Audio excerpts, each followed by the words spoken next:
Hey everybody, how's it going? We're here with just a little bell update on the five that I got yesterday, and then the four that came in a little bit ago, and then the four that I had sitting in the sink for quite a while. Stayed up late last night, cleaned them up. Um, Start with the standard raised letter 4. Got it all really nice and cleaned out. Wasn't bad to begin with. Uh, just had kind of the average build up for it being a fairly newer bell. So she cleaned up really good. This 4A is an older raised letter bell. This would have been produced right after their first run of raised letter. So this would be the second run. So this would have been the first raised letter bell to receive the deeper board 4A. The very first raised letter 4A wasn't quite as deep as their final product. It was close, but there's a depth difference between the two. I don't know the numbers offhand. And then I also talk about that in one of my earlier Bell Talk episodes. So, yeah, that one cleaned up really good, especially for it being as old as it was. Honestly, there wasn't much mess in the power chamber. I don't think when this was on a horn, I believe I got this off of a K3LA, if I remember correctly. I don't think it saw much airtime because there wasn't a lot of buildup or corrosion or anything in the power chamber, which normally for an older bell like this, probably around later 2000 or maybe mid 2007, late 2007, early 2008, somewhere around there. I'm not exactly 100% sure on the dates, but with this being second run, it would still be pretty early on in the raised letter stuff. You can see the milling lines are straight cut, and then the newer bells, they have that. Oh boy, can we focus? Can we focus? There we go. And then they got that circular cut. So, and then another way that you can tell if you have a earlier raised letter 4A compared to a later one, and you don't want to open it up, the A that's actually stamped on the bell will be low and close to the air chime. Later ones, the A is up higher, and the A actually has a little bit of curvature to the top because the stamp's changed. And then that would be in pretty much anything later than second run. And then after they raised the A for a while, then they eventually went to hand scribing with like a Dremel. So that's another way to tell. And then another way to tell is the leftover casting at the very top right here. If it's really messy and jagged and not very clean, that's another way to tell if you have an older raised letter bell.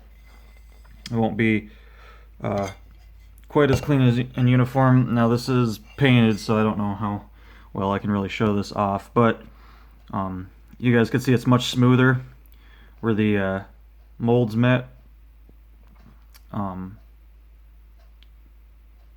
You can tell it's actually kind of smooth.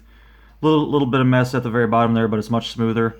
While this one really sticks out, you can really see just how much messier that looks. So that's another way that you can tell you have an older one. So yeah, both those cleaned up really, really nice. And the 5 bell did not clean up quite as nice, but that's to be expected. It's an 80s bell. It's seen a lot of moisture in its years of service. So pretty much with these older bells, my goal is to just make sure that the nozzle ring and outer ring are as clean as possible, which on this one they cleaned up amazingly. So that's pretty good, but you guys could see a lot of that, a lot of the staining, some of the leftovers of the corrosion did not come out, and that's after quite a bit of scrubbing. Some of it came out, but not a lot of it, and that is fine. It's to be expected with a older bell like this that's seen a lot of weather over the years. A lot of moisture has gotten in there, either through vent holes or the actual air system on the locomotive itself. Horns do not have a filtering system. Literally the air lines that come up through the cab to the horn come straight from the main reservoir tanks. There's no filters in between that, so if there is moisture or crud in the air, it goes straight through everything up to the horn. So that's why over time these get this bad, and especially if they're in a wetter climate. With this being a former CSX bell, you know, East Coast, probably saw a lot of rain. So that's pretty much what all that is just extreme long exposures to just constant moisture, whether it be through the air or other forms. But like I said, main goal was to clean up the nozzle ring and outer ring. Those got really nice and clean. Would I have preferred this to turn out like those? Yes. Is it realistic? No. With the age, with it being an older 80s bell, unless if it's new old stock, you're not gonna really get results like that. So, but doesn't take anything away from it. Everything's in really great shape on this one. Should sound fantastic. So really excited to try this out. Did an overall clean on it. It looks like it had been some media blasted of some type. I don't know if it was walnut shells or some type of media compound, but it has been blasted at some point. But she cleaned up pretty good. A little bit of shine to her. Still have our little patch of paint right there. A couple other spots still have some primer on them. And then the back cap cleaned up a little bit better. Still have some of that real deep staining on the sidewall there. And even a little bit on the actual surface that the diaphragm sits on, but that actually got pretty clean compared to what it was. One of the things I do when I clean bells is I take a little Allen wrench and I'll clean out these vent holes, because especially these ones on the bells, these ones get caked up, and I've had quite a few horns where those were completely clogged. And then I've even had horns where the ones in the back caps had been completely clogged. So that's one thing I always make sure, so that way the horn can vent properly as it sounds.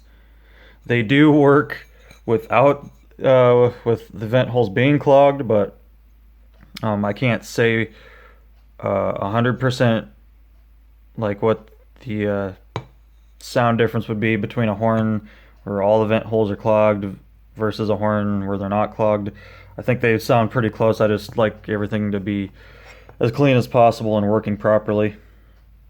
So it's just little things like that I try to take care of. And then really make sure that the inlet hole is cleaned out. I'll take, and I've talked about this in other videos, but I'll take my tools of choice, and you can, if you have other things, you can use them. I use lacquer thinner and Q-tips, and basically what I'll do is I'll soak the Q-tip in lacquer thinner and then put it down, work it around all the way up and down. And some bells are pretty bad with crap down in there, and sometimes it takes me like upwards towards like 10 Q-tips both sides to get the inlet completely clean. Pipe cleaners would be another thing that works. I just don't have any pipe cleaners, but that's always one thing I really make sure to take time. And then the way I check those, since you look down in there, it's dark, you really can't see much, I'll utilize my shop lights here and I'll shine them through the inlet in the foot, and then there you can see how clean the inlet is. So I make sure that those are completely clean.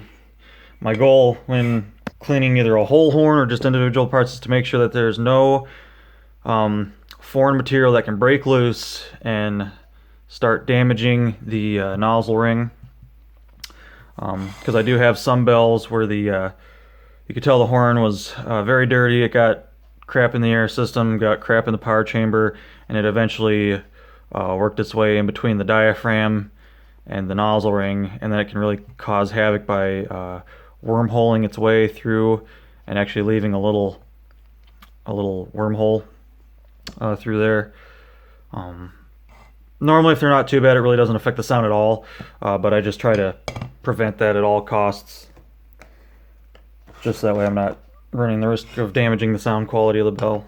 So yeah, guys, there's a little cleaning update for you. Don't forget, tomorrow, probably about 1:30, 2 o'clock, somewhere around there, I'll be attempting the first live stream, so wish me luck. Hopefully I can talk to a lot of you guys there. Hopefully you're able to get the free time. Like I said, I'll be on for as long as I can, just so that way people have some time to finish up whatever they're doing on their Saturday and maybe join or whatever. So yeah, guys, hope you liked the video, and till next time, take care.